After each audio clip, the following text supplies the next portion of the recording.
apologize.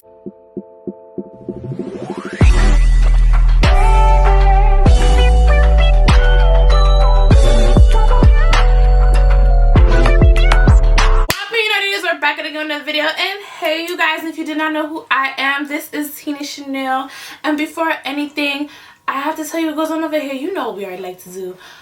You have to subscribe, share, like, and be a part of the gang. That is good.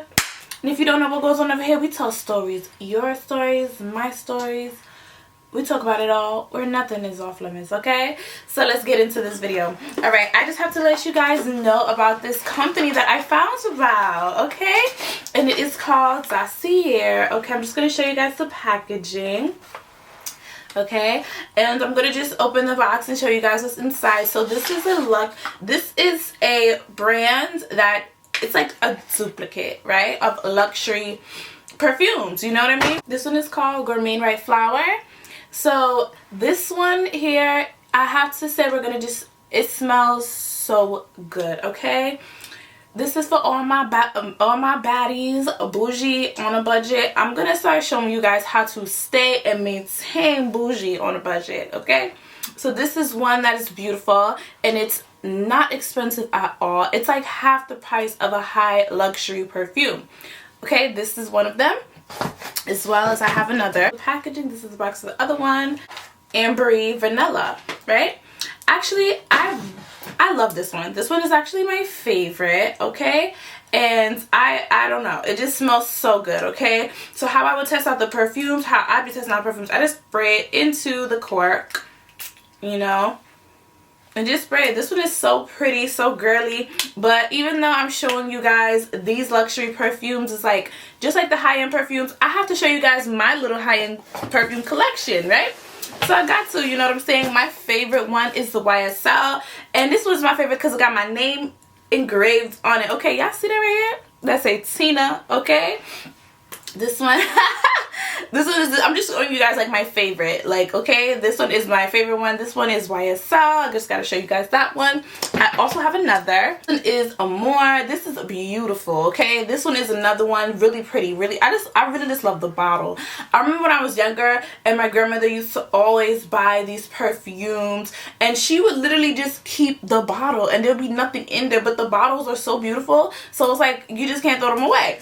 And then this is my new favorite. I still haven't even opened it yet. This is like a bigger size. I already have one. I just bought another. So this is the Miss Dior, and this is just amazing. I love it. It's so pretty. However, those are higher end brands. However, I just showed you guys one that you could use on a budget, which is a lot cheaper than a high-end brand. You know, this is for the girls who, y'all don't really got it like that, and y'all don't have to have it like that, but we gonna get it like that, okay? So now let's get into our story, okay? Because I know that's why y'all came, because y'all want me to spill my guts. That's why y'all be over here, right? Okay, so this story is really a long one, and it's a crazy one, so it might be a part 1 and a part 2. I don't know. We're gonna go, and if the video I'm just gonna tell the story, and if it's too long, I might just split it in half. I'm just let you guys know right now. Okay, so this is the time my grandmother, like, she literally just put this boy in his place so he could no longer, like, be around me, for real. Like, she did not like him. She did not want him around me no more, okay? And I feel like a lot of us ladies, especially black women, we need somebody in our life like this who's gonna step in and tell a nigga to leave you alone, okay? When you know, let me say something about my grandmother. She know when a man is no good. Like, this is not the first time she's done something like this, but this is the first time she's done it to this extent. I was about to say extreme, but no, this is the first time she did it to this extent, which just left like an impact on my life and just made me feel like, you know what, this just made me change my mind about, like, guys. Like, I became super picky with the niggas I choose to deal with because of this particular situation. So I'm gonna get to the story. Okay, so he was like, I knew this man, he's a man now, you know, because he grown. I knew him for a very long time. So he was like a family friend, okay? So we basically kind of grew up around each other. So I I knew he liked me, but I never cared because I didn't want him. So it didn't matter. Like, I knew he liked me. I knew he found me attractive. And I just didn't want him. Like, you know what I mean? Like, sometimes you could tell if you just don't want to be with a guy. And it's just that's just the situation. That's just it. I didn't want him. But it was funny because, like, I knew his mom and I was real cool with his mom. I was cool with his sister. Always, like, be around for, like, family gatherings and everything. So I'm telling you, like, I knew this man. Like, I knew this man, okay? But I didn't want him.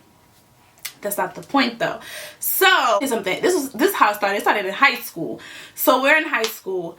Let me tell you something. I did not know. He lived in Brooklyn, and I lived in Queens. So, I did not know him outside of, like, the whole family situation. Like, the whole family gathering. I did not know what he had going on outside of that. This nigga was doing a whole lot of gang shit, okay? And little me did not know that. And plus, my grandma was very strict, and I'm not. This is the thing, you know, like those good, like those memes say, "Oh, we outside." I was never like that. I was never outside. I was inside because my grandmother wasn't having it. You're not allowed outside. I had a curfew till I was 21. I was never allowed nowhere. Okay, so now. Now, and we was in high school where it started, but it ended when I was in my early 20s because it just had to end. You know what I'm saying? So now, this guy, he's in a whole lot of gang, and I did not know that. However, it was really weird because there was people that I went to school with. Mind you, I go to school in Queens, and they knew about him. So, I don't know. I just didn't know. But they knew about him, and I had no idea about his affiliations. And I didn't want to know. So now, there was this one girl that I went to school with. She comes up to me, and she's like, "Oh, how do you know?" Damn, I need a name. Damn, I'm so freaking bad at this part. Choosing names for these people. Michael. Okay, so she's like, how do you know Michael? I'm just like, yeah. And then she's like, how you know Michael? I'm like, he's a family friend. Like, you know, I grew up with him. She's like, oh, for real? Oh, you didn't know he was, I'm not going to name out no gang, but he's affiliated with somebody. So I'm just like, oh, really? And she was like, yeah. I'm like, really? Because he be going to church with me on Sundays and Bible studies and stuff. This is a little bit of news to my ears. So, mind you, I had a boyfriend at the time. He's hearing this because people is coming to me telling me about, oh, you know Michael? How you know Michael? This is the reason why people coming to me telling me about this whole Michael thing. Because Michael keeps reposting me on Facebook. He keeps reposting my pictures because he likes me. So, I guess he's trying to get my attention. So, he keeps reposting on my, he posts my pictures when I post them. He comments on everything I do. You know, at the time, that the only social media that was out was Facebook and AIM. So it was constantly like he was trying to communicate with me, right?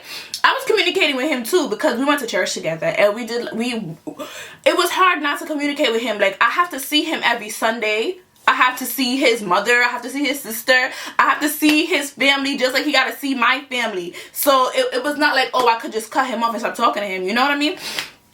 But anyway, so my boyfriend at the time, he did not like this whole, what did I call him? Michael situation, right? So she tries to press me about this whole Michael situation. Like, oh, who this nigga named Michael? And what y'all got going on? How you know him? How you know these gang affiliated niggas?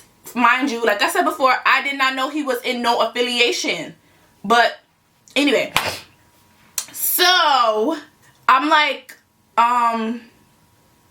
we grew up together. I tell him what it is. We grew up together. 1, 2, we go to church together.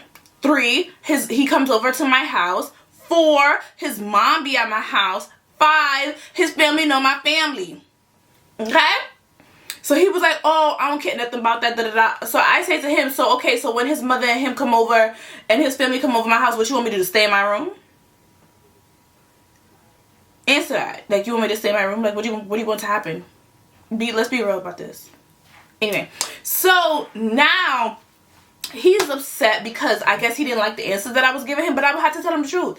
We are families know each other, okay? We go to church together, we go to Bible studies together, we do a lot of things together, so I'm always going to be around him, okay? Because his mom knows people in my family, so, and they grew up together, so it's always going to be like a cool thing. You just gotta, listen, you're going to have to get, I don't know what you're going to have to do, but whatever.